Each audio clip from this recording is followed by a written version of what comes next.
Jarl, spare a kindness for a priest of 2 moons? Hadoras is at the end of his rope, dangling by the scruff.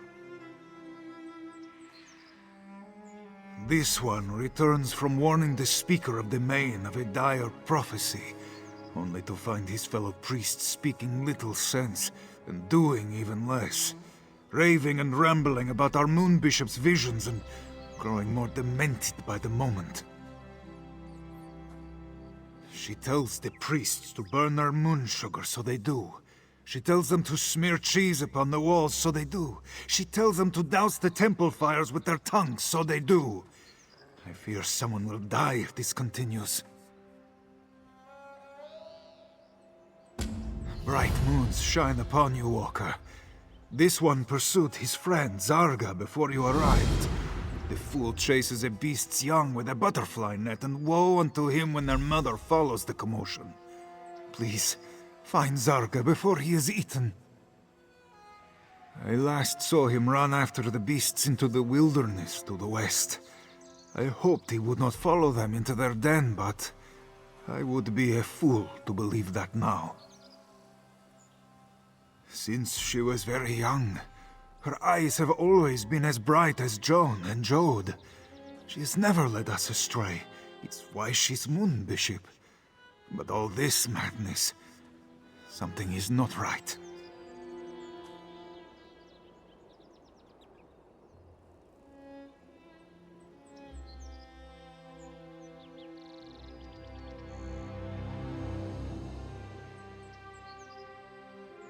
She foresaw the return of the dragons with a frightening clarity. I went to warn Lord Garesh Rhi on this dire prophecy, so it might reach the Main's ears.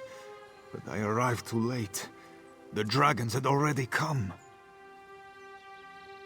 2 moons at Tenmar is Hadaras's temple, a venerable house of Joan and Jode, a place of worship and wisdom, reduced to a den of fools chasing our Moon Bishop's fevered dreams. They don't question her visions. No matter how absurd the task, they leap at it with zeal. When I asked why they would do such things, they look at me as if I am the one who is crazy. A powerful and insidious spell to turn the whole temple on its head. But at least a spell may be broken. It's a small comfort to hope that their minds may not be truly lost.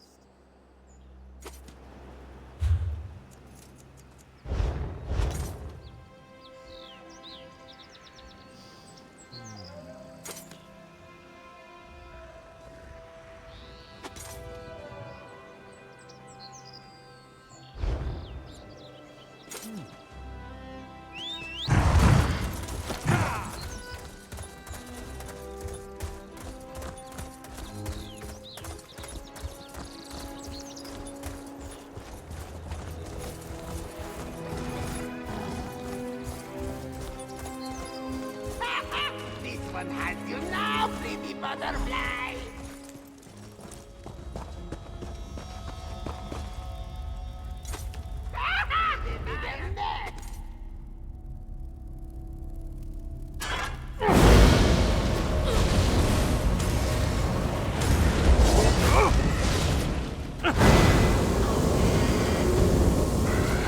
Oh no! You smashed it! Such pretty colors leaking out.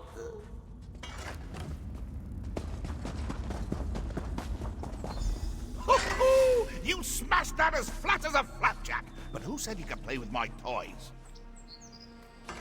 Well, hello, my new playmate. Glad to find someone with their wits still about them. Too many crazies around here. I mean, what self-respecting person goes around chasing butterflies with a net? Everybody knows you use a hammer. I'm a cat. I thought that bit was obvious.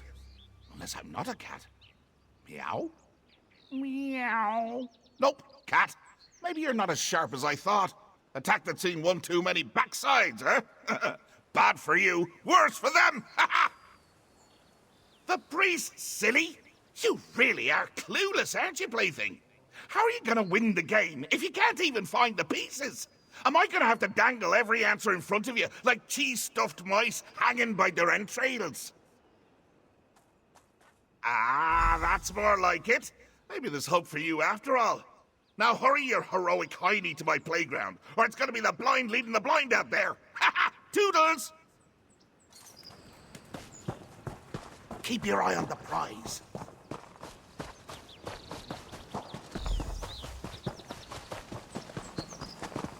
Oh no, stop this madness. Why can't you see reason? Seeing is the problem, Adoras. That's why we need it.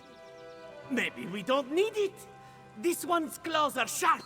Pop, pop, and we're all saved. No, it must be the fork. It won't work otherwise. Ah, Jarl, you are safe. I hope the same may be said about Sarga. Moons, I pray he does not get any other ideas. Hadoras has his hands full as it is. He found these ones searching for a fork to put out their eyes. The Moon Bishop told them that if they blind themselves, they would remain hidden from the dragon's sight. Not just any fork.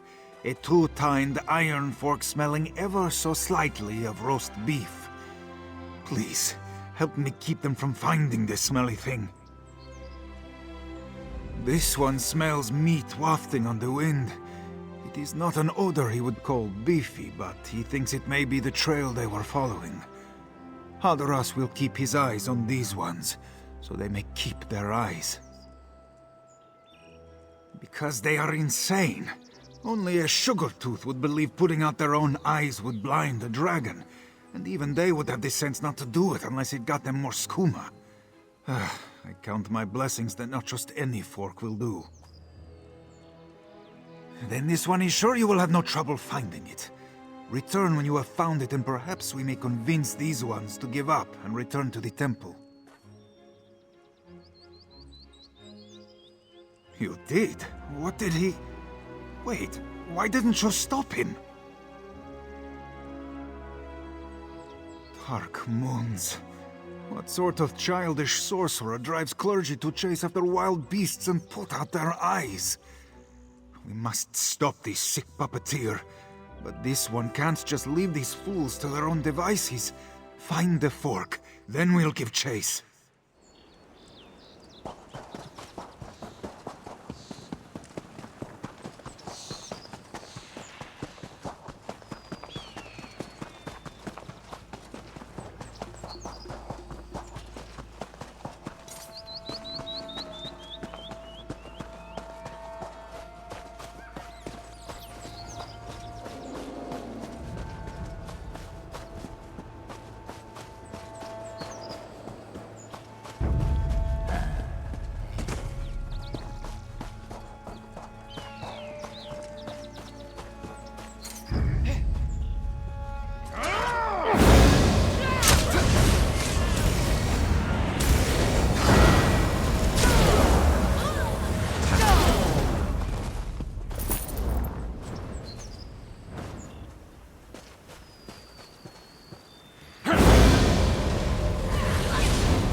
If this one must talk in circles with lunatics much longer, he too will go mad. Did you find any offending forks at the campground? Khajiit gets all goose-pimply in the hackles just touching it. Hadoras fears things are even worse than he imagined. This fork reeks of more than beef. It stinks of oblivion. The skooma cat. He must be responsible for our moon bishop's strange visions. But how has he spread his madness to the monks? And you said you saw him, in the flesh. An Alfik? The skooma cat should not be able to cross the lunar lattice. If he walks among us, then Joan and Jode must truly be out of alignment. We must check on the temple. Please, you go ahead to the temple. Find our moon bishop. Keep her from spreading any more of this madness. Hadoras will meet you there, once he leads these ones to safety without them straying toward any other foolishness. Saizensa. Bright is the moons, and just as beautiful. One look, and you could tell that Joan and Jode shone their light upon her, and the path forward would be lit by the reflection in her eyes. When she spoke, one would be wise to listen. Not so now.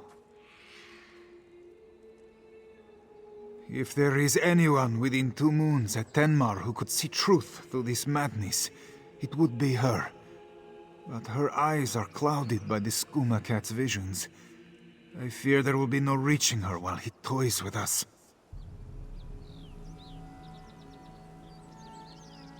Before there were the moons, or the world, there were Anur and Fadomai. From their union, all the god cats came, including the one Khajiit known as Sheogorath, the crook-tailed cat who shares his madness with Sugartooths through skooma. Hadoras does not smell the sick sweetness of the drug upon them.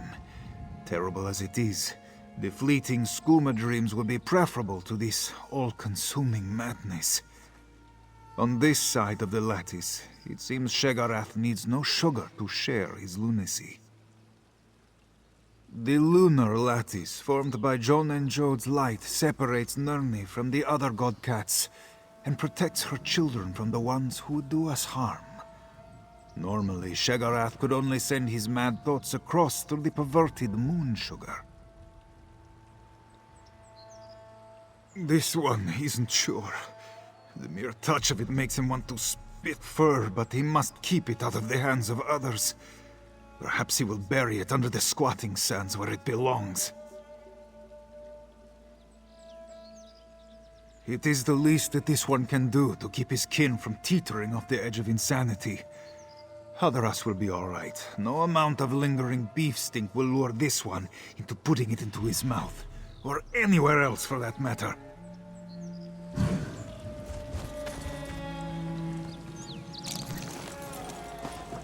Oh, I see you met Forky. Been talking about me again, hasn't it? Such a gossip, that one. But you can hear the ocean if you stick it in your ears. Give it a try. Doing what? The purring? I don't know. Just happens at the darndest times. Smelling a bowl of cream, laying eyes on a plump ball of yarn, licking me... Oh, wait. I feel a grooming coming on. Who's trying? Oh, sure, you've kept a handful all boring and breathing. But we've been having a right riot in the temple. You ever hear cats always land on their feet? Turns out, it's true. Of course, their feet wind up by their ears, but why split pairs, eh? Stop! Stop! We're just getting to the best part. I think they're really getting the hang of it. Last one got one good bouncing before he spit like a ripe tomato. Oh, I think the Moon Bishop's giving it a go. Don't want to miss that! Best hurry, or you missed the show.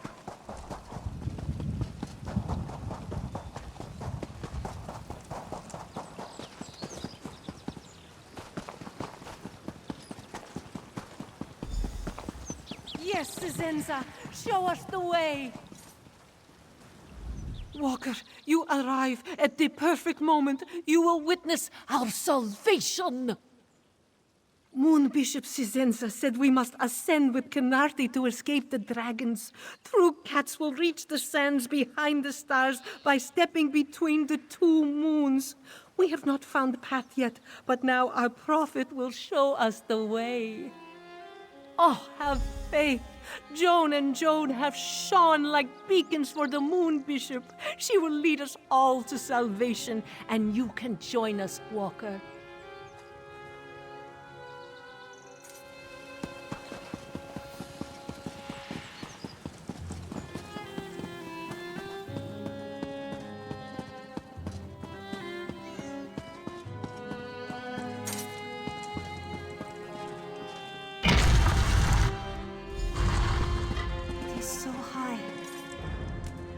Senza should see where to step. Her vision showed it true. But she cannot see it now. No, this one sees by the light of the two moons. These are not fevered sugar dreams. She saw the dragon spring from the mouth of the world and swallow the moon. She saw her temple turn to ash. She must act before it is too late. Saizenza tried to save them. She sees so much that she is blinded. What is the truth? What are the lies? She can't tell what is real. Yes, I need to sit down. Gather my thoughts. Oh, no you don't. Get your paws off my favorite plaything. Oh, look at you, running around like a chicken with its head cut off. Nothing beats a chicken without a noggin. Believe me, I've tried. You came awfully close to spoiling me fun, though. I like my fun. Why? So you can keep hogging all the toys? No, no, no. These are mine. I licked them. How much more marking do I have to do? Alone? Who wants to be alone? Trapped in their own head until all the life and joy of the world leaks out and leaves an ugly grey corpse. They're better off in my company, sure. Suppose I could let them go, if you'd rather be my plaything instead. Then I whisk you home to where the real fun is. Oh, I haven't hosted company since past. Ah, you'll love what I've done with the place. It'll be like you never left. So, what do you say? Come on, plaything! The game's a faith!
Why won't you guide me when I need you now more than ever? I must see.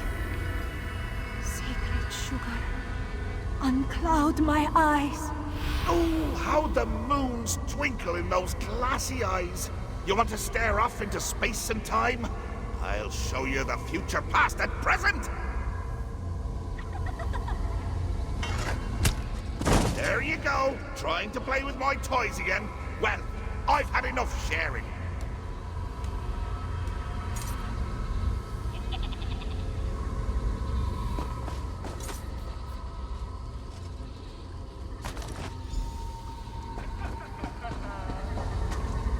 Wait your turn, plaything.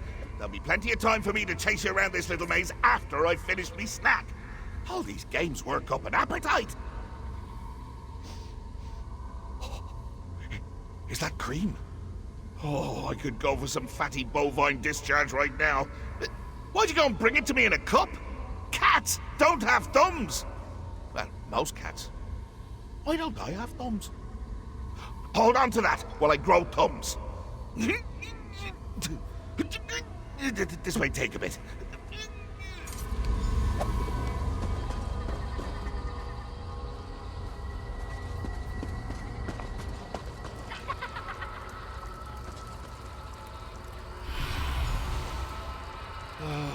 Cream.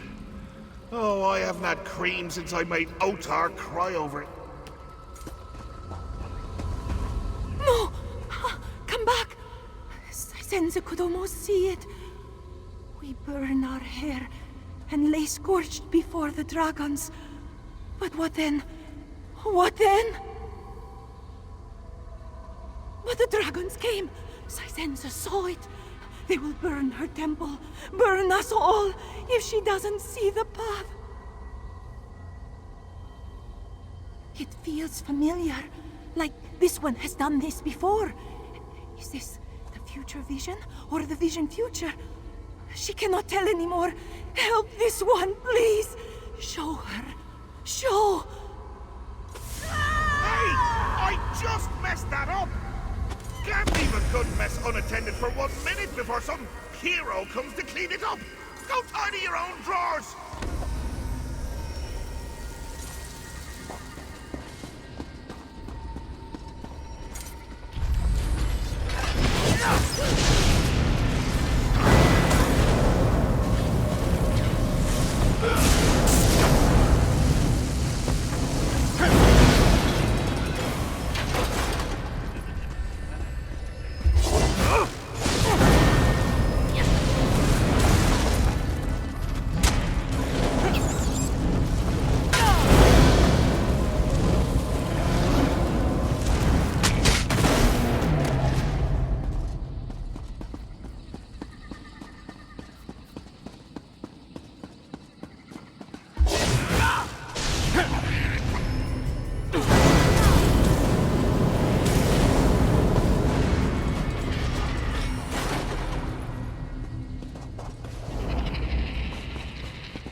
I have seen it!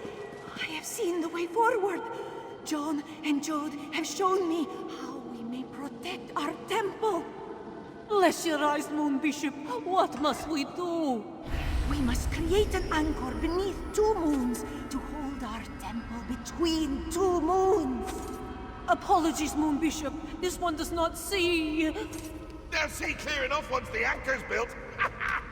The anchor will let you all see as I do. All will become clear soon.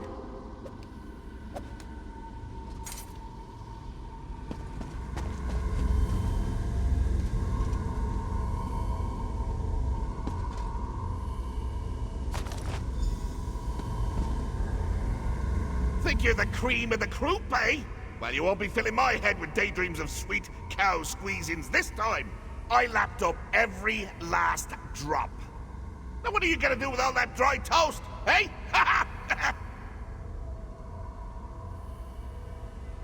Hey, careful with that! What poor fool could entertain their court if they lost their head? Between you and me, a wise fool keeps a few spares. You can borrow that one if it'll get you out of my fur. I'm not using it right now.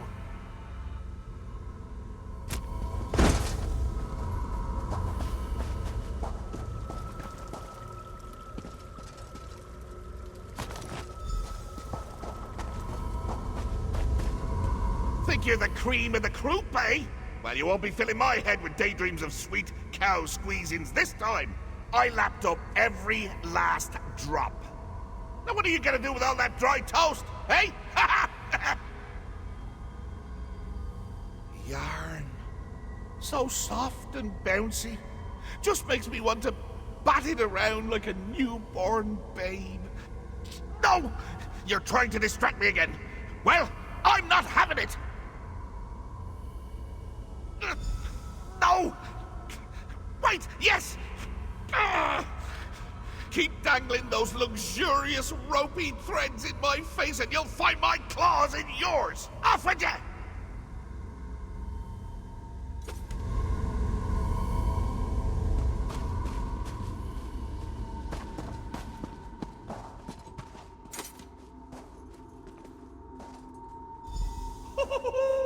Yarn!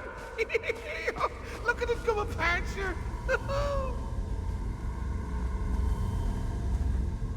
Sisenza has seen you at her temple, faithful. She hopes you will help her with this anchor and save it from the dragons. Yes, to buoy our temple through this storm. Joan and Jode have shown it to me, and through it, their light will guide us all to salvation.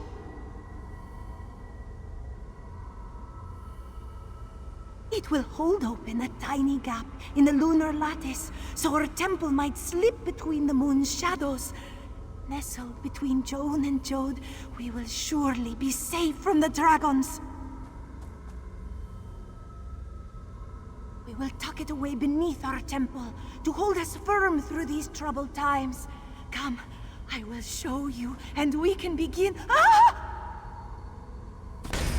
Would you rabbit? I was batting her thoughts into a glorious tango before you came along. Now I'm gonna have to start again.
For one day, Lathing. It was me the whole time! Are you surprised? I was surprised.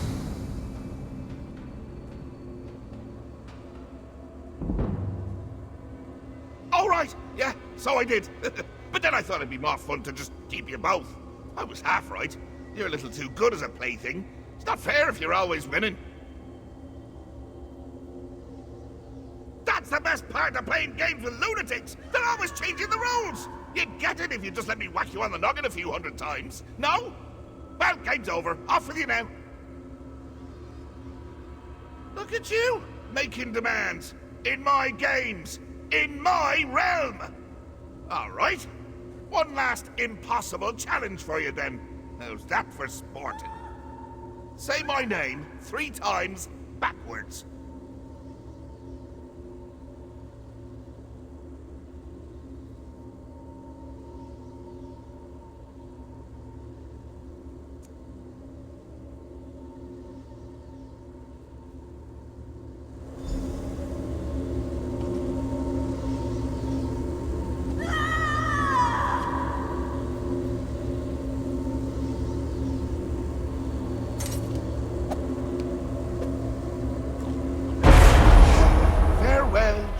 Of my dreams.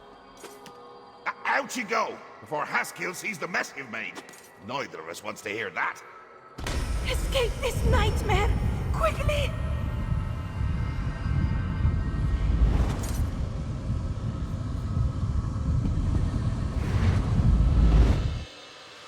Haduras, what have I done? It was not you, Saizenza. It was the skooma cat that brought these misfortunes.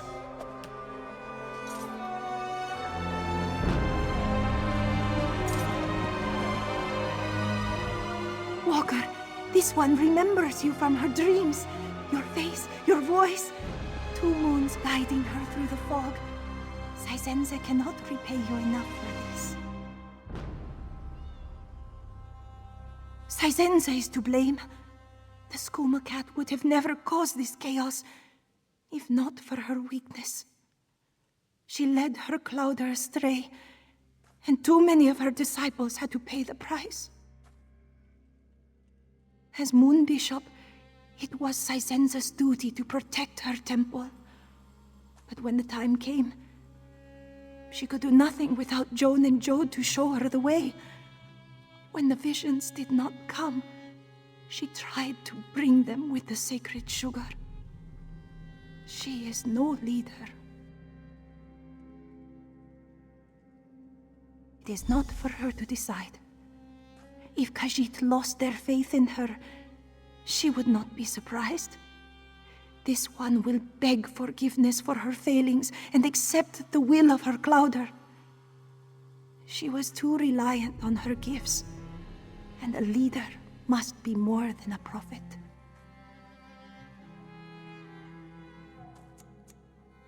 For the moment, it is all this one can do to try and restore peace and order to her temple. Then will come the true test.